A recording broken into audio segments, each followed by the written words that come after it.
1.2 degrees away in terms of warming. It leads to a warming of about 4.5 degrees globally by the end of the century, but with quite a large uncertainty range, somewhere between 3.5 and 6 degrees. And in fact, there's about a 50-50 chance of exceeding 4 degrees. So when people talk about 4 degrees, it's not exactly 4 degrees. It means you've got a 50-50 chance of keeping below it. If you look at the current national policies, so policies that are actually published by governments, like the British government having a Climate Change Act with specific targets for emission reduction that they're committed to. These are policies that are in place. That changes that sort of business as usual trend to leading us to a warming of 3.7 degrees. So current policies get us a little bit below 4 degrees if they're actually implemented as planned. Again, quite a big range, and in fact, there's a 30% chance of exceeding 4 degrees with current policies. If you take current policies and the voluntary commitments that sort of started emerging after the Copenhagen COP, so where countries said, well, this is what we'll voluntarily do, but those commitments haven't translated into policy yet, so they're just promises, then we get down to about 3.1 degrees. So that's the best that we can expect at the moment from what's happening at a national level, and it kind of gives an indication of the impossibility of the international processes of getting us anywhere below 2 degrees. We have to have emissions climbing down within the next 5 to 10 years, and the longer it's delayed, the steeper the decline has to be. And the global processes are not going to get us anywhere near agreements that match that sort of level of ambition. So we're talking about warming, I think, in reality, without alternative approaches to reducing emissions of anywhere between about 3.5 and somewhere over 4 degrees, maybe 3 degrees if we're lucky. Now, from an African perspective, there's some really interesting things that come out of those global targets that people often miss. So what does a global warming of 2 degrees actually mean over Africa? It actually means, on average, a warming of about 3 degrees over the African continent. Because of the way that global warming is distributed, continents warm more than oceans. So the oceans actually warm less than 2 degrees, the continents warm more. The drier areas of the world warm more than wetter areas. Africa is a predominantly semi-arid to subhumid environment. So it's basically conditioned to have an amplified warming in response to any global signature. About 1.5 times the global warming. So if we do get to 4 degrees globally, that means we're talking about a 6-degree warming over many parts of Africa, and actually more than that in some of the drier, most vulnerable areas. So a 2-degree policy target or a 4-degree outcome actually means even more significant impacts on the African continent. So what does that actually mean? Well, in Africa we have to sort of set that against a background demographic change of a doubling of population over the next 30 to 50 years. So Africa is the only continent where population continues to rise through to the end of the century. It starts to tail off after the middle of the century. We're talking about a doubling of the current population by 2050 using a middle-of-the-road kind of projection. So Africa generally is struggling with the demands of a growing population on its natural resource base. And we have climate change coming along and simply adding additional stress to what is going to be a pretty highly stressed natural resource system. The differences between a 2 and a 4 degree world are enormous. They started talking about that quote from Kevin Anderson about how we're shifting sort of total disruptions of society. So a couple of examples of that. In agriculture, what a 4 degree warming means is that any country like South Africa or any other African country, if we take maize for instance, all the crops that are currently grown, all the maize varieties that are currently grown in South Africa will no longer be able to be grown in South Africa. There'll have to be a complete transformation to different crop varieties.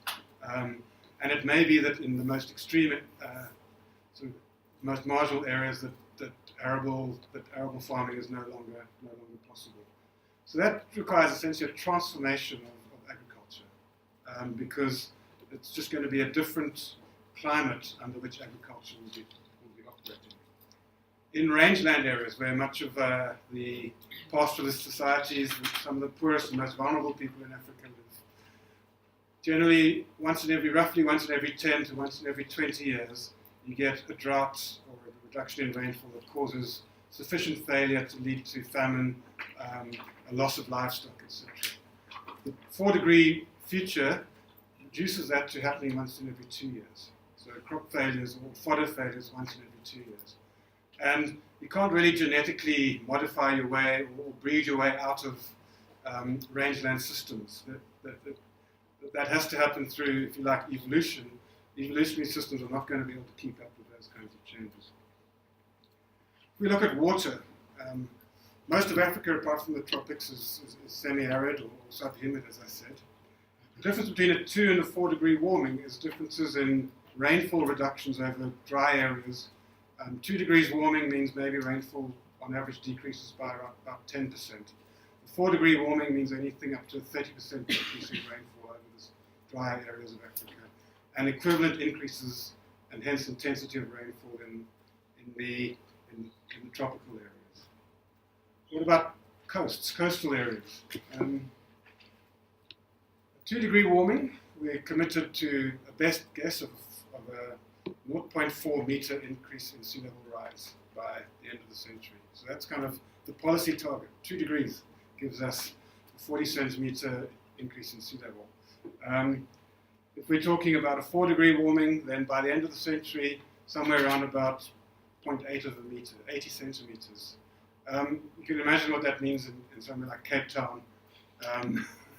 The Cape Flats disappears. It either has to be protected or starts eroding away and disappearing.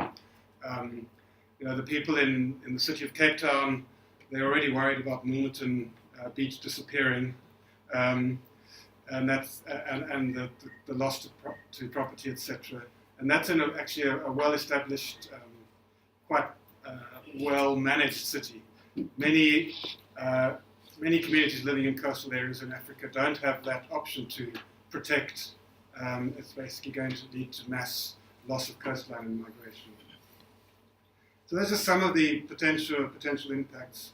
The other sort of area that people don't think about a lot, the difference between a 2 and a 4-degree world, is just around the built environment that we live in, the constructed space we live in. So a 4-degree world means ripping up every tarmac road in South Africa and replacing it with something that isn't going to melt every second day. The 4-degree world means redesigning our hospitals so that we don't have peaks in heat-related deaths. It means basically rebuilding our built environment to cope with a very different world. So those are things that we don't often think about. We often hear about the primary impacts, but this built environment, a growing population in Africa living in what is inevitably going to be suboptimal living conditions for the vast majority, is going to be even more exposed to the health and environmental risks associated with just living in poor quality settlements. So, yeah, essentially, what this boils down to is, I'm glad that you mentioned subprime crisis, but I like the term buy now, pay later. So what we're doing is buying carbon now very cheaply, as an economist would say. We're not paying for the externalities. And the interest that we pay on that loan, that we're basically getting, this loan against the future, is going to increase as we go forward in time. And the thing about this interest, it's not a fixed term, it's not a fixed interest rate. As the impacts of climate change that we are committing to now through not reducing emissions continue to get larger and larger, the interest, if you like, that we're paying in terms of either the damages or the costs of adaptation increases as well. So we've got this increasing interest rate that we're going to be paying further and further into the future, which is exactly the opposite way to the way people think about, economists think about the future. They just discount the future. They, use a discount rate, and an investment now becomes zero in 20 or 30 years' time. In terms of the externalities, we've actually got the opposite situation, of almost an increasing discount rate. So, clearly there's a sort of incontrovertible argument for reducing emissions, just in terms of the consequences of not doing it. I think I agree with David that that's not going to happen through formal governmental processes at the rate and that it's needed. So we need alternatives, and divestment is one such alternative, one such lever that one can use to try and speed up some of these responses. We're going to, I'm sure, discuss various implications or what the ethical dimensions of that divestment might mean later on, but purely from a scientific perspective of the costs and benefits of responding to climate change, that's the picture that I was asked to paint now. Thank you.